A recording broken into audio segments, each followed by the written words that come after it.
Quiet, children. Keep still. And don't laugh. Marking man. 169, take one. To Camelot! To Camelot! So I recently had the privilege of getting to rewatch Monty Python and the Holy Grail in a movie theater. You make me sad. So be it. Come, Patsy. Something I absolutely recommend if the opportunity ever presents itself. Brother Maynard, bring up the holy hand grenade. What absolutely blew my mind, after maybe more than a decade since I last saw it, 5, Lisa, 3. was the way every single scene is iconic.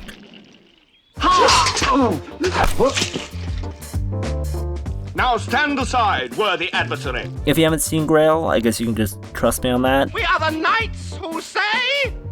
Ni. No, not the knights who say ni. And if you have seen it, I mean, just think about it. It's a simple question of weight ratios. We go straight from the scene about swallows carrying coconuts A 5-ounce bird could not carry a 1-pound coconut. Well, it doesn't matter. to Bring Out Your Dead, Bring out your dead. Here's one. 9pence. I'm not dead. What? Nothing. Here's your 9pence. to the modern political ideology scene, Supreme executive power derives from a mandate from the masses, not from some farcical aquatic ceremony.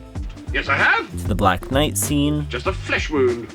to the monks, to the witch weighing scene. If she weighs the same as a duck, she's made of wood. And therefore... A witch! At this point, we're only about 18 minutes into the film proper, and I haven't even mentioned the opening credits. Not the opening title sequence, mind you, because, well, there isn't one. The Pythons couldn't afford to film one, more on all of that in a couple of weeks, but the literal white-on-black Bergman 7th Seal-inspired title cards, which, according to some random statistics I found online, contains like 8% of the film's jokes. So yeah, it's a romp. I'm Danny Boyd. This is Holy Grail. Let's go. And now for something completely different. I'd like to demonstrate how the common garden coconut can be put to more practical use. It really is pretty difficult to talk about this movie and its production without getting into its financial limitations and how restrictions in prep and production spawned a lot of its creative genius. Oh, no! Which is why I'm going to focus on all of that next time, but I think I have to mention the coconuts now, right? These originals from the film. Well, I don't. Hold the coconuts thus. Then with a clapping motion, bring them together. And apart. Together and apart. Together and apart. Together and apart. I mean, invisible horses. It's what instantly sets the absurdist tone of Grail from shot 1 of scene 1. Wall up! Well, on second thoughts, let's not go to Camelot. It is a silly place. Right. I think a lot of people are aware that this was a creative solution to not being able to afford real horses, and it was inspired by a real practice from old BBC radio plays to emulate that sound. I'm 37. What? I'm 37. I'm not old. Well, I can't just call you man. You could say Dennis. I didn't know you were called Dennis. Well, you didn't bother to find out, did you? Miss Johnson, would you come in, please? And so all of that leads me to castles. Yeah. How many castles did you look at before you decided on Dune? Oh, we did a lot of castles, Tony. I think we did every castle in the country, actually. It is a good castle, actually. Nice thing about this castle is it has a lot of interiors which are still original.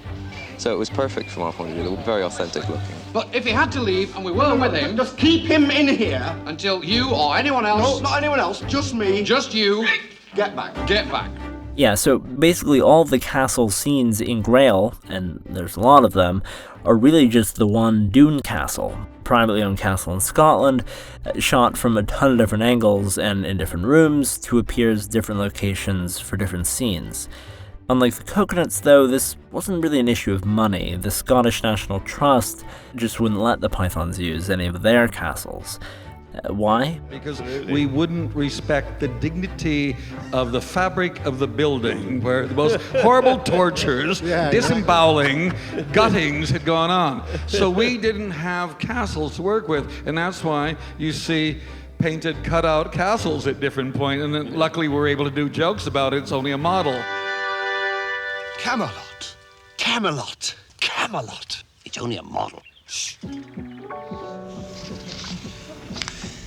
And now for something completely different.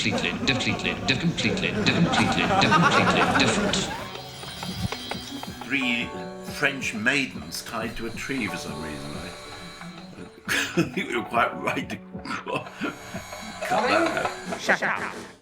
So a few things here and there did get shaved off in the edit of Holy Grail, but by and large, the final shooting script was extremely tight. Yes, we're looking for the Holy Grail. Our quest is to find the Holy Grail. Yeah. Yes. It is. Yeah. Every scene was precious. Your mother was a hamster and your father smelt of elderberries. Creatively, financially, and for the film's qualification. A cut. I'm not really surprised how little ended up on the cutting room floor, because we needed to include everything we actually shot to get the movie up to time. A scratch? Your arm's off. No, it isn't. Well, what's that then? So, yes, we were quite spare. Turn over, Terry B! Shows what you can do. Terry Gilliam's animations helped a lot with that, of course. Stop that! Stop that! Go on, Cleo! Go on, go away! Go away! But getting there, down to those final 90 minutes of legendary scene after scene, it didn't happen overnight. It was a long process, and the movie we have isn't the movie we almost had. Just want to ask you a few questions, sir. Back at draft 1. Of that, not more than 10 or 15% still remains. And then we sort of went on playing with it and got it into one shape. And in that shape, half of it was medieval and half of it was modern. By the time we got to the fourth draft, it bore no resemblance to the first.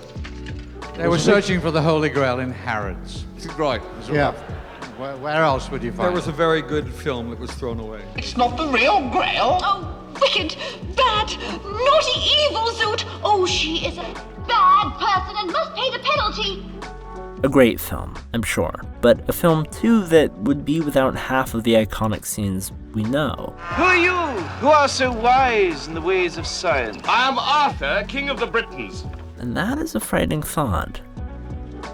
Once you become more confident, you may wish to delegate this task to a partner or young friend, leaving you free to concentrate on achieving the authenticity of full equine motion.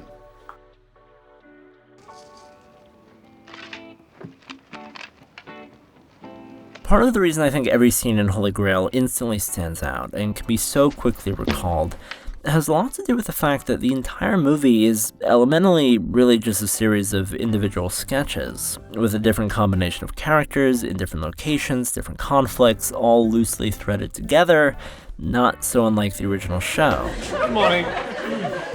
I'm sorry to have kept you waiting, but I'm afraid my walk has become rather sillier recently, and so it takes me rather long. The only difference, Terry Gilliam says, is unlike a conventional series of individual sketches, those in Holy Grail have essentially had their punchlines cut off, allowing them to flow one to the next like scenes, creating what Gilliam calls the illusion of a quote-unquote proper narrative. Now, go! And it's true. Ingmar Bergman's gonna be jealous of this one. In a couple of weeks, I'm going to delve even further into some of the more creative stuff the troupe did and challenges they faced working under such severe financial restrictions. Until then, I'm Danny Boyd. I did not. Thanks for watching. Hey everybody, today's video was brought to you by Mubi, a curated streaming service dedicated to elevating great cinema from all across the world. From iconic directors to emerging auteurs, Mubi's always got something new and amazing to discover. And that's because with Mubi, every film you see is hand-selected by a team of curators, real people, giving you access to the best of cinema at your fingertips, streaming anytime, anywhere. And right now in the US, you can watch a major recommendation of mine, Gavin O'Connor's Warrior, starring Tom Hardy and Joel Edgerton from 2011, an MMA drama with a lot of might and a lot of soul, and one which I'm almost certain to cover at some point on the channel. Check out Warrior or anything else streaming on Mubi for free with an extended 30-day trial if you go to mubi.com/CinemaStix. Once again, that's mubi.com/CinemaStix for a whole month of great cinema for free.